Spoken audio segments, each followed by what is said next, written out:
The views and opinions expressed by the program host do not necessarily state or reflect the official views and position of Sunshine Radio DZR 1026 Manila, Suarosug Media Corporation, and Sunshine Media Network International.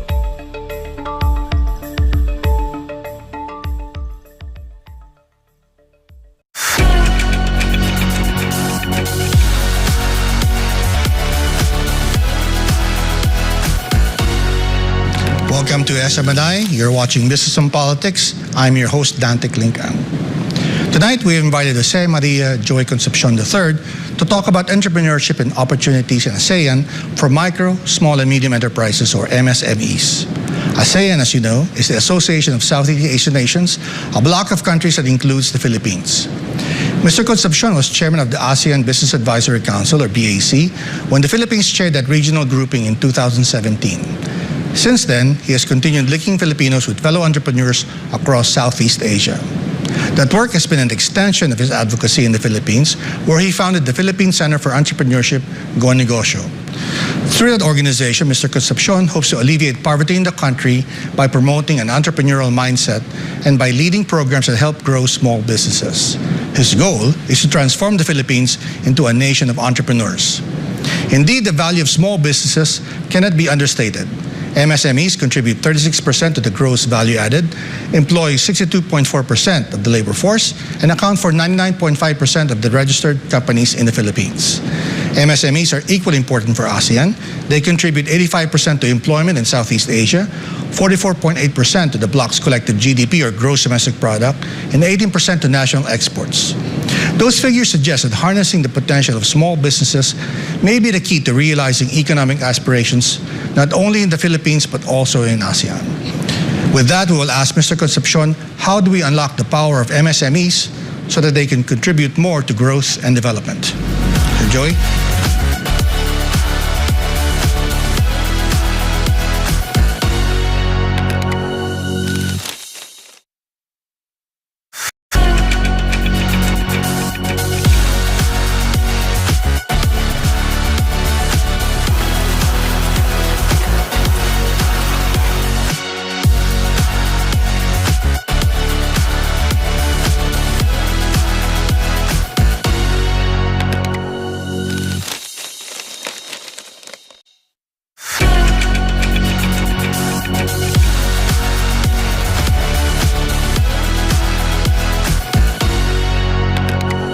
Mr. Concepcion, thank you for making time for Business and Politics. Sir, may I call you Joey? Yes. Yeah.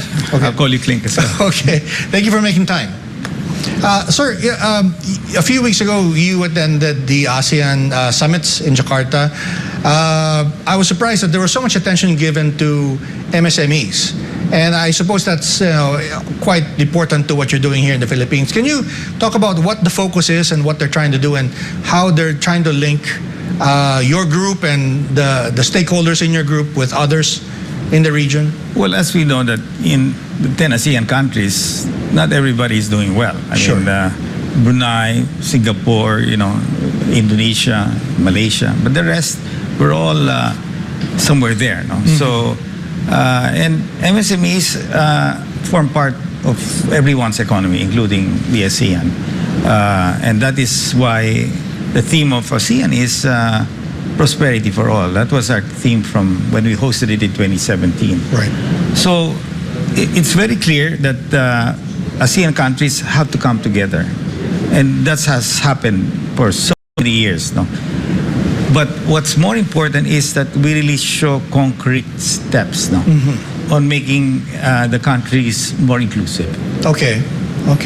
That's the way I believe that prosperity can be achieved for more, and that's where you see digitalization come in, Right. and many other Which is parts. another big topic at the ASEAN summits. Yeah. Yes. Sir, there are talks about integrating or unity in ASEAN, but when I talk to some businessmen, the problem or the challenge is sometimes finding the complementarity.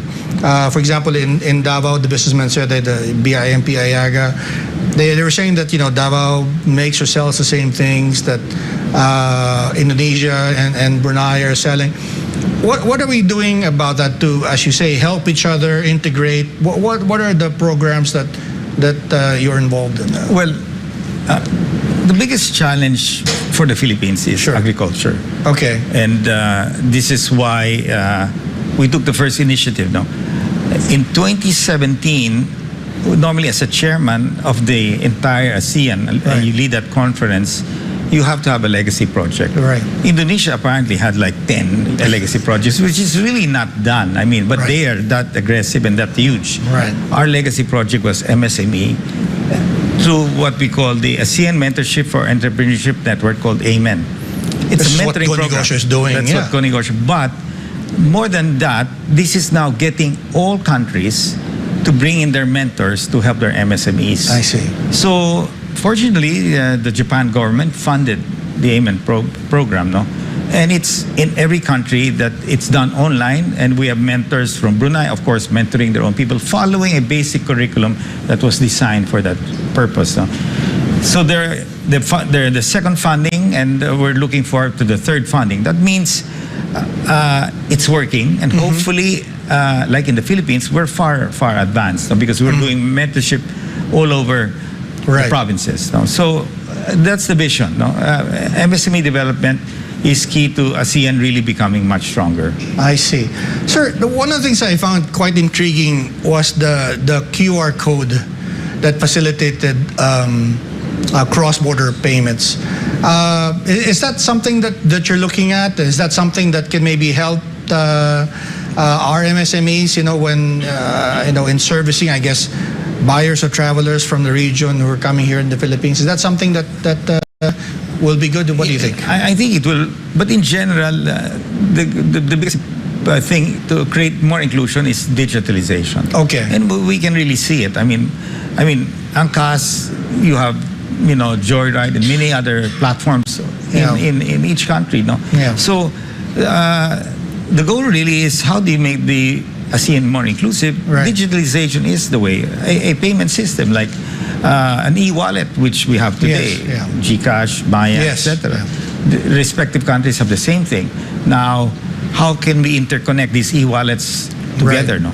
Right. So there are many ideas, and there are many sharp, enterprising entrepreneurs that are setting digital platforms. No? So I see that as the way of really unlocking the shackles of us, big business, in just them being part of our value chain. No? They can now expand that with digitalization to e-wallets, market platforms, etc. Yeah. And even mentorship. No? That's happening right now. Right. QR code, one of the Philippines is one of the countries that joined that. There's an e-wallet, but the question is, how do we convince our local businesses to adopt it? I'm sure there's an awareness issue as well. How do we promote it, and how do they sign up for it, and things like that? Well, right now, I think the QR code will take time, no? I mean, what we are really trying to do is to teach the MSMEs how to use these platforms. Okay. How to maximize the e-wallets that are out there, no? Right. And it's really basically access to market and access to money, no? Okay. That's critical. Now, if you look at our MSMEs here in the metropolitan area, they're not as challenged. Of course, there are people still below the poverty level, but the big brothers are right here. Now, when you go out in the provinces, agriculture remains the biggest challenge, no? And bulk of our MSMEs are in that sector.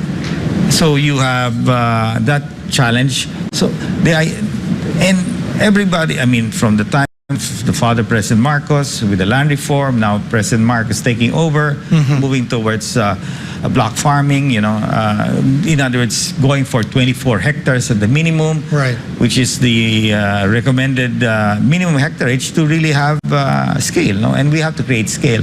So the president is really very passionate about it, no? And you can see that he still wants to keep the agri portfolio because it's like in Philippines Incorporated, assuming Philippines is a corporation, your problem area today is agriculture. So you have to put the best people there to fix it. And that's why also in the private sector, we are supporting that initiative of the president. Yeah, with CALAP. CALAP, with the ASEAN now, tying up MOAs. Of course, these are just signatures, no? Sure. Of different leaders. Now it's how do we get that implemented? Okay. And fortunately, Malaysia, the following after, flew in and we had the first meeting, which was a very good meeting. The ambassador of Malaysia will take a very hands-on approach here. So if we get the ASEAN countries working together, helping one another, as we did in the mentoring program, right? And if we can do this in not only in agriculture, even agriculture is what we need. But other countries may need help in digitalization or other areas. So this is where the exchange can happen. So do you think Go Negosyo will go regional? I mean, do you see mentoring happening from the Philippines, say, to I don't know, maybe Brunei or? No, it's not doing that. They're copying the model that we're using right now here. Okay, so each of them is doing. Yes, so they have their own mentors. So the Japanese who funded this, you have the curriculum that was designed. You have now mentors from Brunei who are qualified to mentor. So Thailand, Indonesia, and all of that. So all countries, almost all countries are implementing it. No? Now, that is not a very difficult thing to do, no? Because you have the government support of each country. The biggest challenge right now is how can we collaborate as ASEAN countries and define my weakness and my strength. I see. My strength, I can help you in what you need. So the complementarity. So that is what we're trying to do. Each country's strength and weakness, that's where we can now bring the real essence of why ASEAN was founded. This is working and collaborating and helping one another. To me, that's when ASEAN can be, I can say, is successful. Right. And what's the dream? What's the picture in your mind when that happens? When that collaboration, that networking happens? Is it is that pushing ASEAN, the region, to the next level of being, say, maybe the factory of the world? Well, if you look at it, America has 50 states. Okay. You have Europe now. So when you are trading together and you have an integrated approach, a well-oiled block of ASEAN nations coming together, as what you see in Europe, US, and other areas, coming together gives you more scale. Okay. And more influence, more power, and of course, scale is important. Sure. I think that's the vision of ASEAN. Eventually, as countries can compete against each other, then it should be totally open to everything. Yeah. We should prepare that. Maybe not now. We have to elevate those who are not yet at that point because they'll object it. But at a certain point in time, ASEAN can be similar to a Europe. No? Sure. You mentioned agriculture was one of those areas where that collaboration can happen. But the other thing I heard from those meetings is possibly the development of electric vehicles. Yes. Because Indonesia has the nickel to produce a battery, so does the Philippines. What do you think? Is there opportunity there, you think, for creating a system so that maybe ASEAN as a region supplies electric vehicles to the world? That can be an ASEAN project. In other words, the Philippines, we mine a lot of nickel. Yes. We should add value to it, no? Right. Eventually make batteries here, no? Sure. I believe the future is going to be electric cars. I mean, I already have 2 electric cars. So I believe as electric cars go down in prices, I mean, everybody will move to electric cars. I think that's the future. So we have the natural resource for it. So how do we add value to that? To me, the battery is the main driver of that electric car. So we have the roadmap should lead towards that. So I think that that's just one example of a great opportunity. You know? So we've celebrated our 50th year during 2017. When you were chair, yeah. So we have, and I was telling my fellow chairs that we really have to not appear once a year and have all of these festivities and meetings and then go home and not do anything. Right. We have to continue to do what we have to do. So Lao is chairing next year. So at this point in time, we are already preparing what we signed with the respective ASEAN countries on them collaborating with us in agriculture. And you must be pleased that what you started in 2017 is being continued by Indonesia. What's the next step you think? I mean, for Laos and Malaysia after that, and the 10 years is going to be coming faster to the Philippines because we're taking over Myanmar's chairmanship. Well, actually, Laos, my first role as chairman was when they were the chairman in Laos. I was appointed by Duterte back then. So my father was in ASEAN for so many years, 20 plus years. No? I never thought I would even end up doing this same thing. Sometimes it's weird, no? It's fate. It's fate that comes, and I never thought I would be this active in ASEAN. But you get to get that passionate when you see the amount of impact that you can create in the lives of people. And it's not only Filipino people that we can create impact. We can create impact on the lives of all of ASEAN. So Laos is next. It is also a country that is challenged with poverty. We're a much better position than Laos, of course. And that country needs help. But they have huge resources in agriculture. I mean, they have the Mekong River, etc. So Malaysia will be next, then the Philippines we host. And hopefully by that time, whatever we signed in this Jakarta hosting will really materialize in really helping a lot of Filipino farmers. That's my goal. We have to help our Filipino farmers. Exciting time. Sir, we'll just have to take a quick break. You're watching Business and Politics. We're talking to Joey Concepcion of Go Negosyo.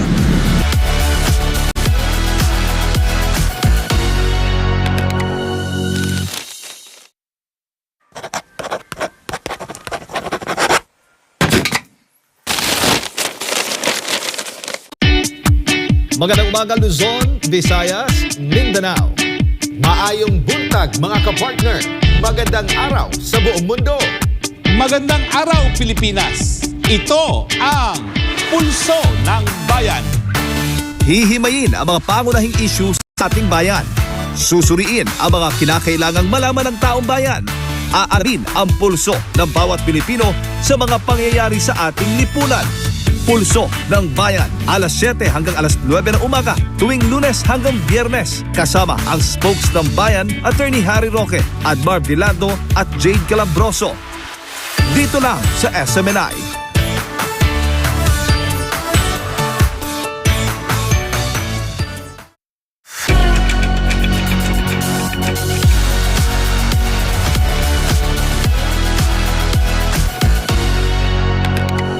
Welcome back to Business and Politics. We're talking to Mr. Joey Concepcion of Go Negosyo.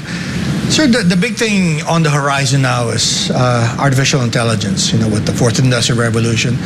Do you see that disrupting entrepreneurs or maybe creating opportunities and maybe challenging others? What's your read on it?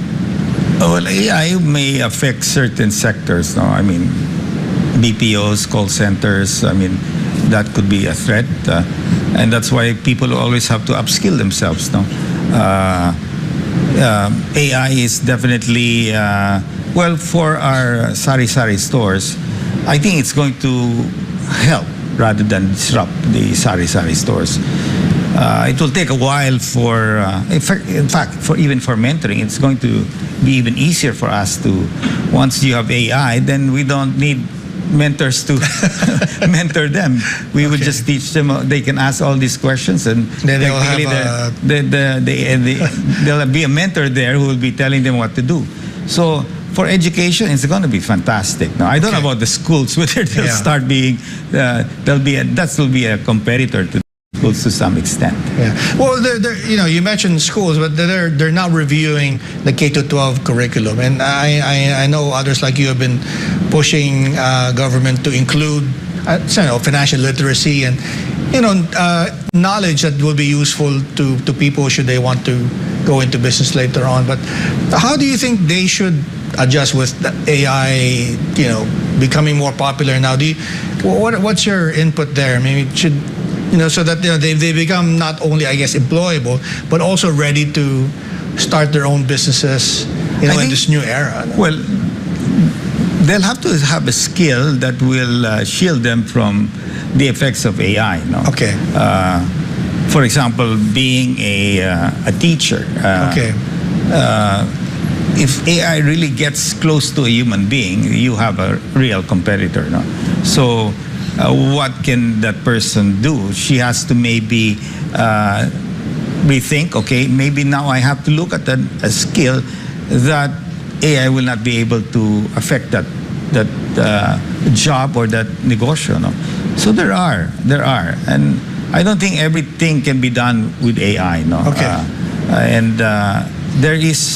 It's still different in dealing with a human being. Okay. And I think tourism is one area that I think can be shielded from that.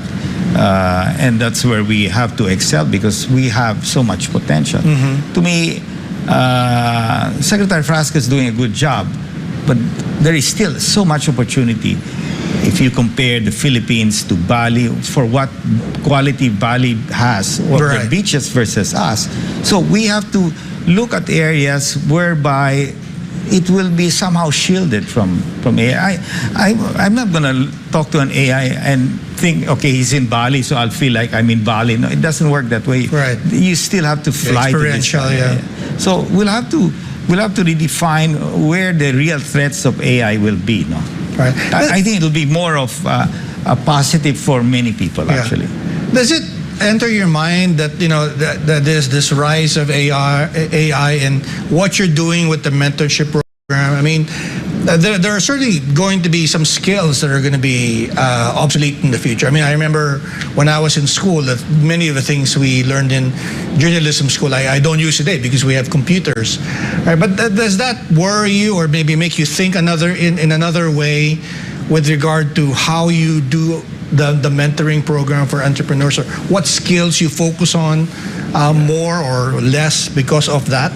So AI will help, for example, when Coding Coach does almost mentoring every weekend Right. on the malls. We Right. just finished Parañaque, SM Right. Parañaque. So that's, I need to have 500, 600, Yeah. up to 1,000 people that come there.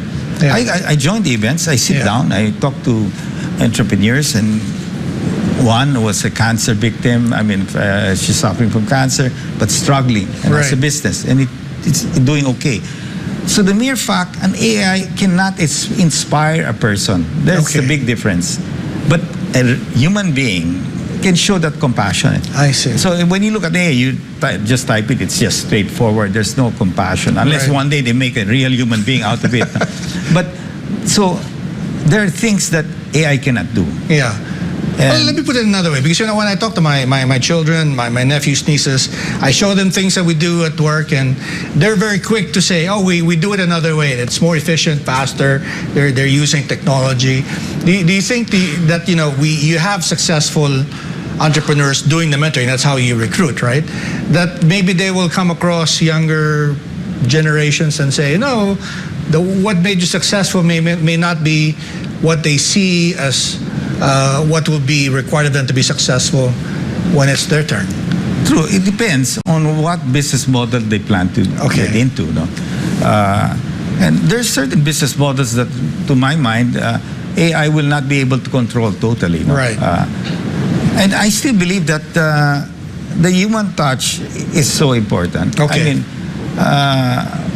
you can't just talk to a machine and, Yeah. I mean, it doesn't work that way. Yeah. So AI will add Yeah. to helping those who cannot have a face-to-face mentorship, or even a teacher. No, the AI will help in that aspect. And not Right. everybody is able to get to school because it's too expensive.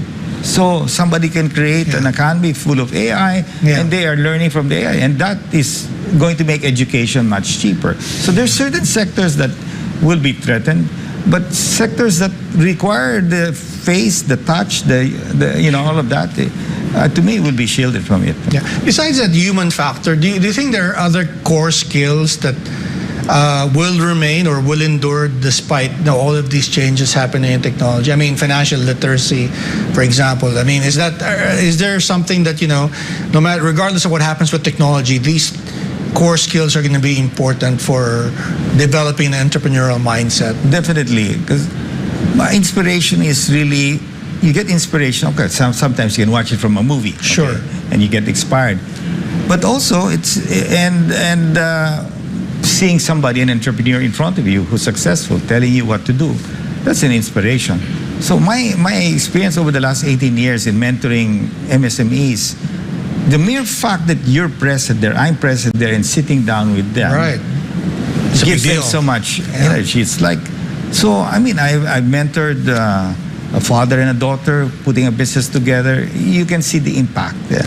So, and that's why we like the face-to-face. Now, down the road, will it be a robot that will be mentoring? I wonder how many people will go to the robot versus a human being that has success. They will go to somebody who has, been there and succeeded. Yeah, I suppose someone like you who's actually done it and successful at it would probably put the premium also on the personal connections you have with other entrepreneurs and maybe making deals and creating opportunities. And now you're doing it, region-wide in ASEAN. How important will that be in the future, you think?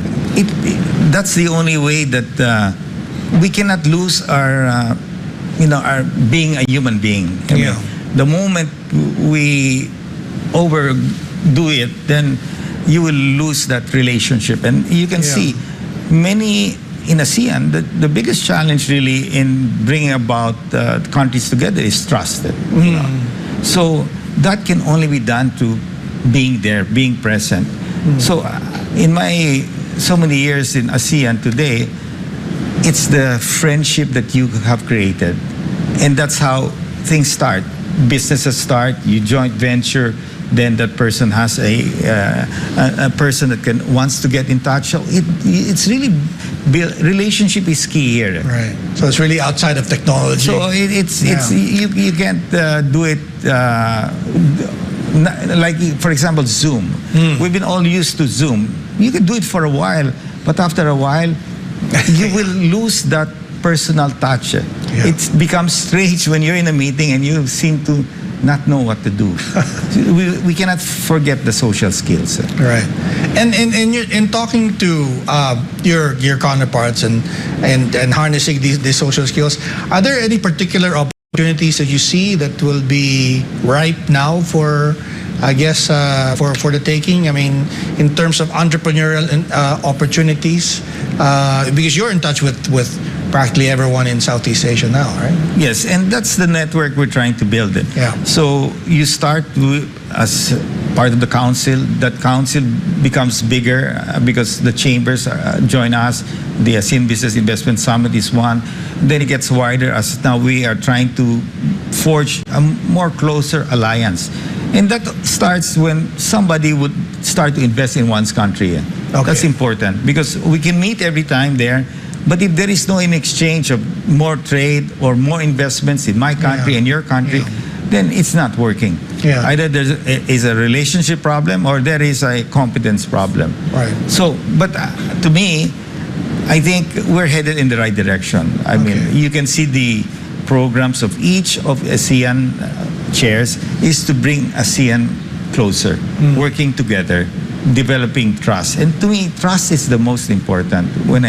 Because when somebody trusts you, then he will go and further his relationship with you. Right. And building a partnership. And that's what we want. Filipino companies in agriculture partnering with other companies from Malaysia, Indonesia, Vietnam, partnering with them, whatever agri product it is. No? Well, when we hear about you, it's always with Go Negosyo, but people forget you run your own large corporation in the Philippines. What opportunities are you seeing in the region for RFM, for Concepcion Industries? Well, we basically focus on food, basically. Okay. We're in flour milling. We're the largest ice cream company today, Selecta. And we're now one of the largest in milk, UHT milk. No? So, and among that, we've been flour milling for a long time, etc. And to me, I think there's so much opportunities in the country today. Okay. And under this leadership, of course, you have headwinds. Unfortunately, you have the inflation, and this is not caused by us. It's caused by other external factors. Yeah. So hopefully those things turn around. No? And although as inflation was coming down fast, then now you have a spike again in gasoline prices. Yeah. No? But I'm still optimistic that what's nice in this government is the relationship between government, people, and the private sector. because of the Private Sector Advisory Council, it has somehow made us work as a team with the government. So when that comes together, then you have a powerful group that can really make a difference. So to me, getting the best minds in business to help government for free is one of the best things that this administration Can't has go done. wrong with that, yeah. Now, sir, we just have to take another quick break. You're watching Business and Politics. We're talking to Mr. Joey Concepcion of Conegosyo. Please stay tuned.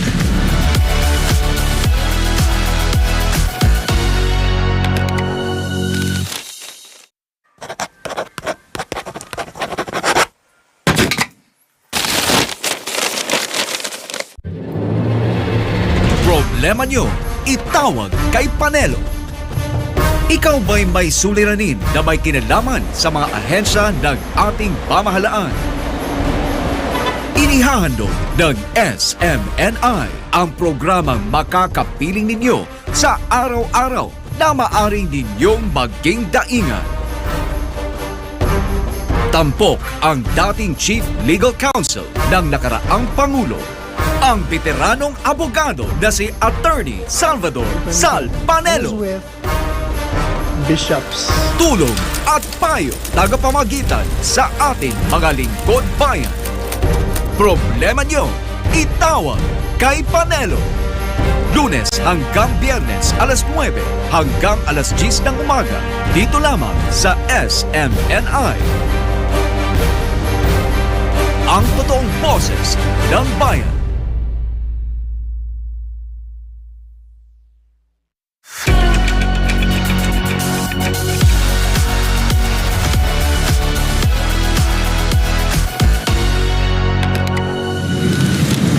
Welcome back to Business and Politics. We're talking to Mr. Joey Concepcion of Conegosyo. Sir, can we talk about a little bit about how we grow our MSMEs in the Philippines? You know, there is a law that's supposed to help them. We have the Magna Carta, but it seems that there are still persistent issues that still crop up. I mean, access to capital is one thing. How do you assess the situation now, and then maybe what are you working on to make the environment more conducive? Well, through the MSMED Council, which Secretary Pascual chairs and I'm the vice chair, both DTI and the private sector are working together in this council. And I mean, we are doing everything we can for MSMEs, especially those non-agri. I mean, you can see all of them here. For everyone, yeah.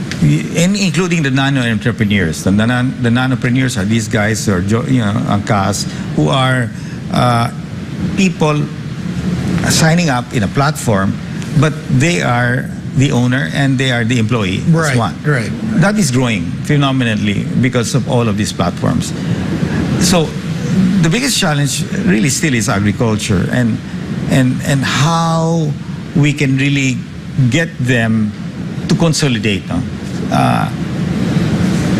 Secretary Estrella of the Department of Agrarian Reform has done a great job. They've cleaned all those problematic titles. In the past, technically, if you received land from land reform, you're not allowed to sell. But everybody knows these people have started to sell. No? Yeah. Unfortunately, you can't, even with the land, the banks will not accept it as collateral because you're not allowed to borrow money on it. So, by itself, that has to be corrected. And I believe it will be corrected because the farmer needs capital. And for him to, till the soil and all of that. No? And he needs access to market. So the other way around it, aside from having cooperatives, is to bring the big brothers, which we have done through CALAP, Kapatid Angat Lahat Agri Program. We have about 35 big brothers. I mean, really big ones. In agriculture, down in Ilocos, in the north, you have got Mr. Oil, largest in tobacco. One of the largest, in fact, in Asia. And you've got Christian Moeller, you've got many others. No? Two options that the farmer has. A, he either leases his land to whoever, to a cooperative or to a big brother. Or two, he can work with the big brother or join the cooperative. So those are two options he has. If he stays on his own with 1 hectare, he's not going to make it. He has to scale up. Yeah. And the experts say the minimum hectareage is 24 hectares to have scale. So clustered farming. And so clustered farm, block farming is the way forward. And the president knows that, and they're moving towards that. So hopefully, these lands that have been cleaned up and the lands owned by the indigenous people, which are a lot of them idle, part of the forestry, can be put to more productive use. Yeah. It's interesting that you went into that direction. We're talking about Kalap. Is that somehow connected to your aspiration to maybe reduce poverty? Is there a connection there? Well, bulk of our MSMEs are from the agri sector. Okay. So unless we correct that problem, then access to big brothers within the Metro Manila area is easier. Right. You look at Pure Gold and many other big supermarkets, they're catering now to the sari-sari stores. Right. Everybody is giving so much attention to the sari-sari store. So the chances of success is there. Okay. But to the farmers, it's more challenging. Okay. Not only that you have weather and disease, but access to capital. Because banks will not lend these farmers because the risk is too high. We've called a meeting with all the banks, and they said the risk is too high. Now, how do we bring down that level of risk? The moment they are attached to a big brother, the bank will lend because they know that the big brother will provide the mentorship, will provide the access to technology, and then access to the market because they can buy the products from the farmers at a fair price. So then the banks will now lend because it becomes a viable business model. It's similar to franchising. Okay. Jollibee franchises out their stores. Okay. They train them. The entrepreneur owns the stores. So Jollibee or McDonald's acts as the mentor. Right. And provides the market because they advertise the brand. Right. So that's how you have to make it. That's how it can be viable. That's how we should do agriculture, in fact. Oh, talking about that, some people have been saying that maybe the government's role could be to secure a certain amount of the loan so that the banks will feel more comfortable because they're dealing with MSMEs who probably don't have the collateral, right? The traditional requirements that the banks would require to give out the loans. And the other part of that, some say, is maybe the social preparation because obviously the farmers and other MSMEs, they have the cash, but they don't have, I guess, the confidence or the patience to fill out the forms or to go to the bank. But they can go to 5-6 and pay, usury rates and get their capital that way. No. And well, that's their last desperate thing to do. But I feel that the banks are fearful in lending because they don't see the farmer as a viable model if he has a small hectareage. But the moment that's what you were saying, that clustered. The moment they cluster together, the moment it's like, would I lend money to a franchisee of McDonald's, Jollibee, or whatever? Right. I will lend if Jollibee is the brand and he is being mentored. So that's how I would do it. So imagine if Winston Oil, one of the largest in tobacco in the north, would say, okay, these are my farmers. I'm training them. They have access to market. Guaranteed the bank will lend them.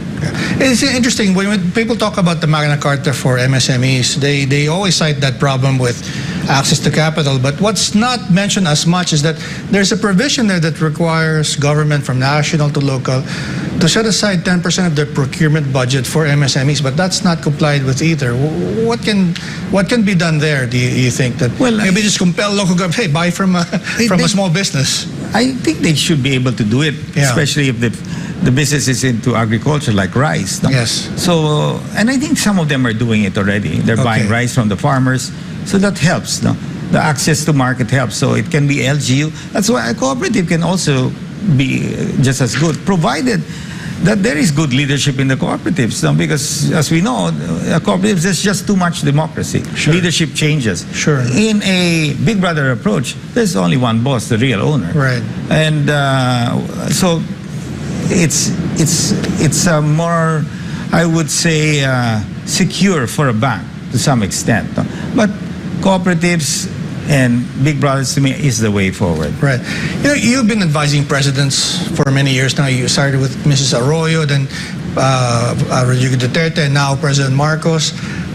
Are there other things that you think you would, or are there other policies that you would like to see that would be helpful to MSMEs, maybe not just in agriculture, but generally that should be considered by this government? Well, I think digitalization is That's the really key. important because access to market used to be controlled by us. I hold the money to advertise my product, can get my product out there. But today, social media has disrupted that whole thing. Yeah. We don't advertise anymore in television and in radio. Yeah. We only So put social our media, yeah. social media. Yeah. And many other companies are moving in that same direction. Yeah. Is it good? It's good for our small people because we're now teaching them how to become micro-influencers. So when you go to a Go Negosyo mentoring event, you will see a number of influencers teaching the MSMEs on how to sell their product. And they can do it. If my youngest kid can be now a social, I'm telling you to be careful, but they're hiring her. I said, but you can see that it's working. So that wave is huge. So there's going to be a real disruption, even in television. And you can see that in a way in print as well. No? Yeah. But you're evolving. You're using other formats. Sure. No? You're using social media. Sure. So everybody will evolve. So as we all evolve towards social media, then social media to me is a very inclusive platform. Yeah. I don't know if you caught that in Jakarta during the summit. So, some statements made that there will be now some collaboration or attempts to collaborate with regard to funding for MSMEs. I'm not sure if that came up with in some of the meetings that you attended, but there was some talk about possibly, I'm not sure if it's setting up a fund for MSMEs across the region, or if it's just simply Indonesia looking for a small brother or another brother in the Philippines or elsewhere to help them grow.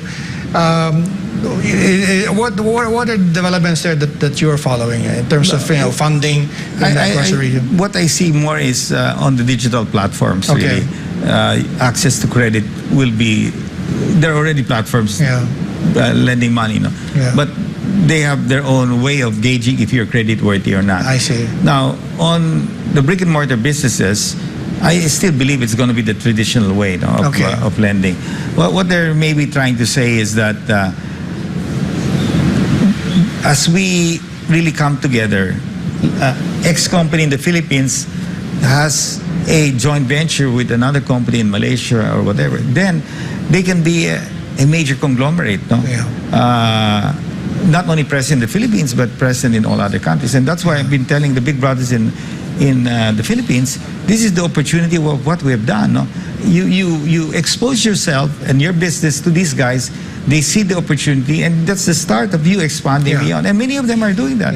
I mean, Christian Moller, who's in coconut. Yes, in Palawan, Yes, and it's a special. He does it. He doesn't do coconut water. It's beyond that. No?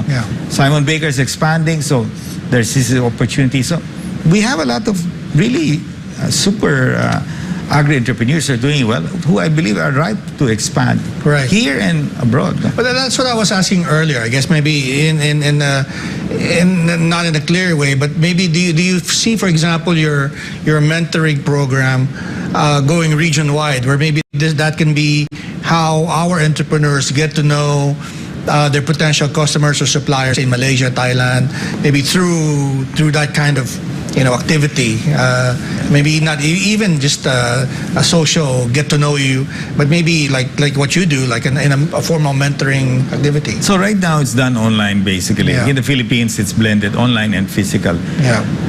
Hopefully these MOAs that we sign will now push us to go to countries. I see. So Malaysia's come here with their former minister and ambassador.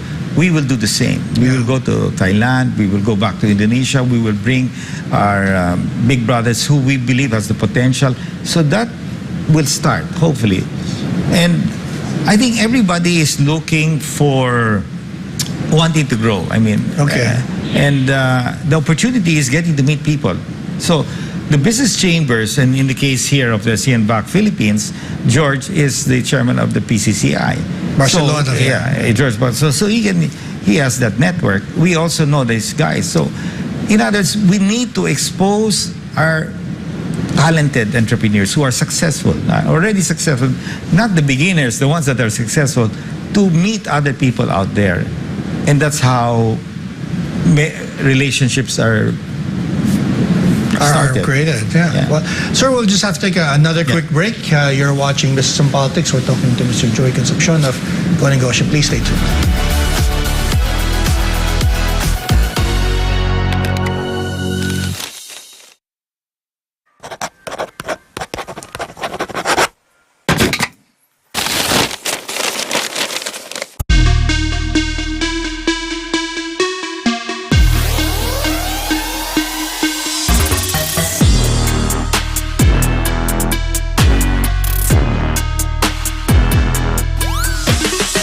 Abangan ang Banateros tuwing Martes at Huwebes. Live dito lang sa SMNI. Yan ang Banateros, walang inuurungan. Pag tama palakpakan, pag mali ay babanatan. Yan ang Banateros.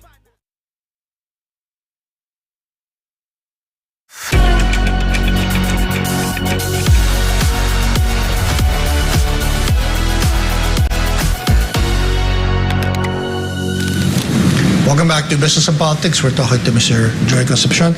So can I circle back to agripreneurship, because agriculture is such a big issue these days. And what I find interesting is that when you mentioned former Secretary Dar, and we often cite him as quoting that the farmers are aging, and that maybe like 2 years ago he was already saying in about a decade from now we may be facing a shortage of farmers. But it seemed to me that just what you're doing with Calap, maybe is that the answer to maybe getting younger Filipinos to go both into entrepreneurship and into the agriculture sector? Is that how you see it, or am I just imagining something else? No, we should see a farmer driving a BMW.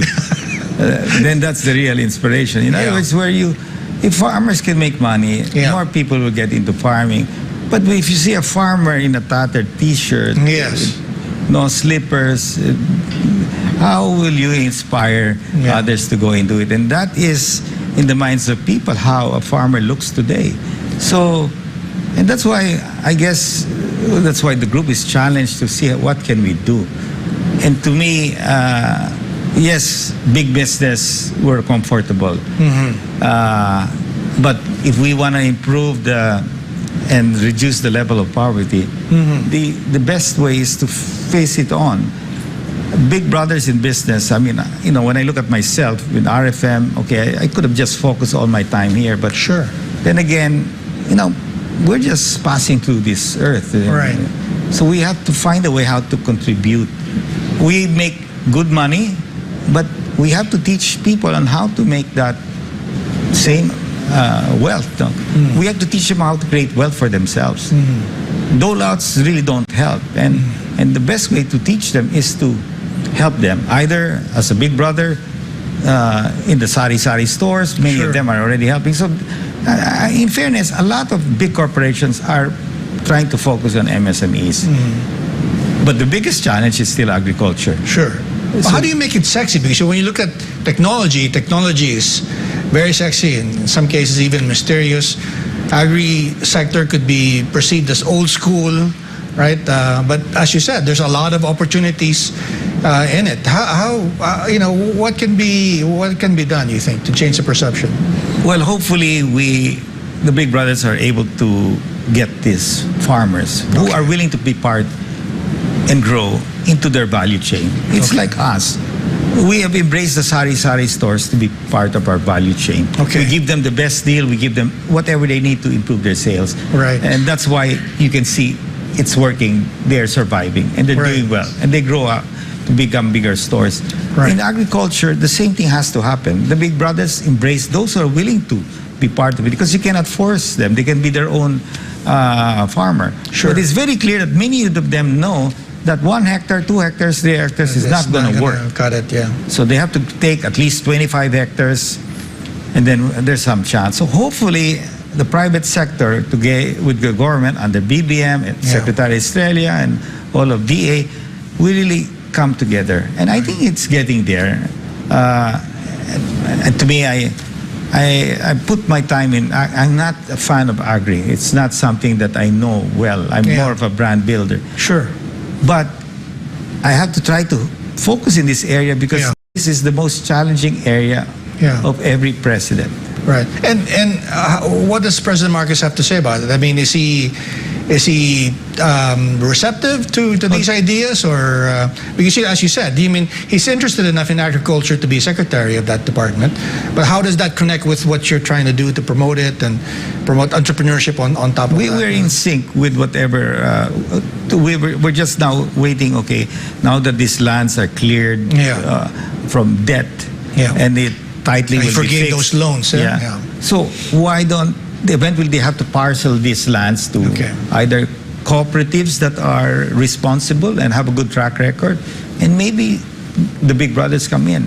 So that's 1,200 hectares I am told that they're clearing up, and then another 1,000 of the indigenous. So these are 2,000 hectares that can be deployed to the right entrepreneur or the right cooperative working with the farmers, and that to me is the solution.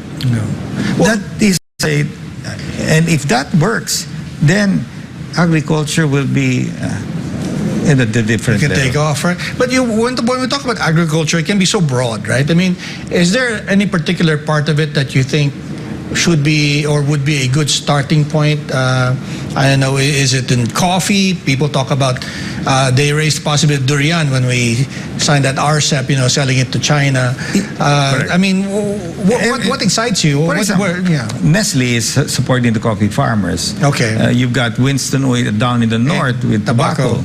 You've got Christian Moeller in coconut, but higher added value. Right. You've got Simon Baker on cocoa that's growing. But there are more of these people out there. Right. So if we can use these people as examples, especially in rice. Henry Lee Leong of SL Agritech. You've got James Amparo also in rice. So we identify them, and this is where I feel that government can use these people to help. Because it makes economical sense for them to scale up. Sure. And if the farmers are motivated that they see a future with these guys, it's like contract farming for chicken. We used to be in that business. Okay. Now Tennyson Chen is the largest. Okay. So the contract grower is provided with whatever he needs: mentorship, equipment, capital, etc. And they produce the chicken. They grow the chickens for the integrator. No? So that model is not a new model. It's happening and has happened generations. So we just have to push more on that area. And what do you think about the younger generation? I mean, in terms of mentoring them, what do you think may work? I mean, I know you have these almost weekend activities. Have you guys thought about maybe doing a more intensive type of mentoring, maybe even apprenticeship, where they will probably spend more time with? Are businesses open to something like that, or is that what's needed at all? No, in a mentoring event like last week, I mentored a 7-year-old kid who was doing reselling. Okay. Actually, I was shocked that he was reselling my kettle corn. So I said, "Why did you choose that?" Because he liked the product. So he started to be a reseller. So I asked the mother, "Are you sure you want him to be in that?" So, so we gave him the guidance. Okay, this is how you do it, etc., etc. There are many people come to me in the mentoring. Okay, they show me the product, a nice packaging design. They ask me, okay, do they sell it in supermarkets, in malls? So these advices are what I call act on, because they already have a product. They know what to do. So many of these people, rarely do I see somebody come to me and say, I would like to be an entrepreneur. Oh, okay. So I'm the wrong guy to talk to. Think of an idea. They already have an idea. You have to come to me with an idea. I see. But that's why we have those programs in KMME and CAMP and all of that helps you get that idea. And going back to what other policies may be needed, some people talked about the Land Use Act. Is that something that's important to maybe promoting agripreneurship? Passing that law, is that something that you've thought about? Or? Right now, we're not even in that area. We're hoping that the distribution of the land that has been cleared. Okay, so will still very basic. Yeah, because the moment that it's done, that's that's 1,000 or a couple of thousand hectares, no, that will be available for, and that's huge, no. So, and there are many others out there in the. So it's the land distribution now has to go towards block farming. No? Sure. How do you encourage it? Is that something that can be done with law? Because, the sad part, with agrarian reform was, from what I heard, some farmers eventually selling their land once they got their parcel, because they had the land, but they had no cash, right, to buy food and things like that. Is there a way to encourage maybe that grouping, that clustering? No, that's the president is focused on that. Okay, he knows that's the only way forward. Yeah, block farming is the way forward. The large scale farming is the way forward. Ideally, 24 hectares. Group them into a cooperative if they want to, or they work with a big brother. So there are many models, either cooperative or big brother or whatever. But the key there is they have to be financed by somebody. Yeah. The financing institution will only finance if they see that the model will work. Yeah. What about the capabilities of the people who are making up that cluster group? Maybe even the cooperatives. Sometimes the criticism there is that there are farmers, but they're not Correct. so knowledgeable about finance, about marketing, about R&D, and I guess this is where your mentoring expertise can come in, right? I mean, they have to join cooperatives that are already experienced. Okay. And that's why I feel that they are better off joining big brothers, because they have that network already. Okay. It's more well. And number two, there's too much democracy in a cooperative. Everybody has a vote, So you can see, I mean, even in clubs, there's all these issues. But here, if there's one boss and you follow, contract growing for chickens and everything, even banana, they all work. So I think that's the way forward. There are good cooperatives, don't get me wrong. Right. There are good cooperatives, and maybe they have to be very sure that they join a good cooperative. Yeah. And some of those cooperatives, I think one at the ASEAN Business Awards in Jakarta that you attended, that was quite surprised. Some of them are quite big, but I think, I was just wondering if you think that there's some things could be changed. Like, for example, what Secretary Dar, when we were talking, was saying that maybe some of the farming cooperatives can be more involved, or could be more involved with the Department of Agriculture, because there are peculiar things in the agri sector that may not be suitable for like the Cooperative Development Authority to look at or to help them with. Do you see that sort of tweaking that's needed, perhaps, or some other thing that can be done? It's a matter of either they put their own cooperative or they join an existing cooperative. They have to be sure that whoever they join is somebody with a good track record. Yeah. But if you were to ask me, if I were to choose, I would think they'll be better off with the big brother directly. I see. Because we are telling our big brothers, you have to be responsible. You cannot shortchange the farmer, and that won't solve the problem. So you have to give him a fair share of what he has contributed to the business. And they all subscribe to that. And you've seen many of these guys will not reach this level of success if these farmers were not making money. Yeah. So all of them are doing well. And to me, in the end, without money, it's not going to move. I like your imagery, the farmers driving a BMW. Sir, thank you very much for your time. I know how valuable that is. But before we go, maybe would you like to leave a message to our audience? Well, I know some Filipinos believe that the Philippines may not get anywhere. If we think that way, then we will really follow that fate. But I believe that the country has so much great opportunities. There's so much challenges that we face, and that's life. No? We have to find a way how to solve these life challenges. And for us who are living a comfortable life, great. But what about those who are not living a comfortable life? And big business, I know many of you are helping, but maybe we need to help much more our MSMEs rise up. No? Because as we create prosperity for them, that prosperity becomes huge. Consumer spending will go up, the growth of this country will be seen, our GDP will go up, more money in the system. So an inclusive economy is going to be beneficial to definitely preparing the Philippines to be a respective country in ASEAN.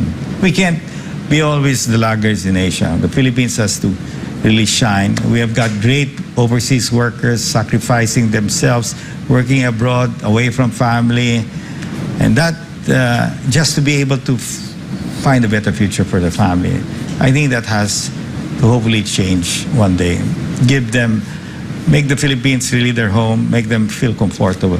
It's a dream, no? But we have to have this. It's a fantastic dream. Sir, I really wish you luck with it, and thank you again for your time.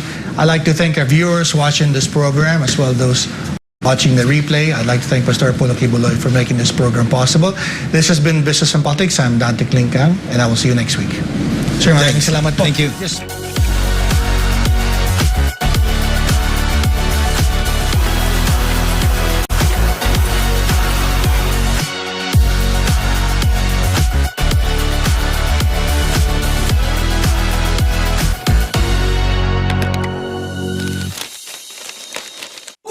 Subscribe to SMNI News Channel and turn on the notification bell to keep you up to date. Also visit our official social media accounts and join our community on Viber and Telegram.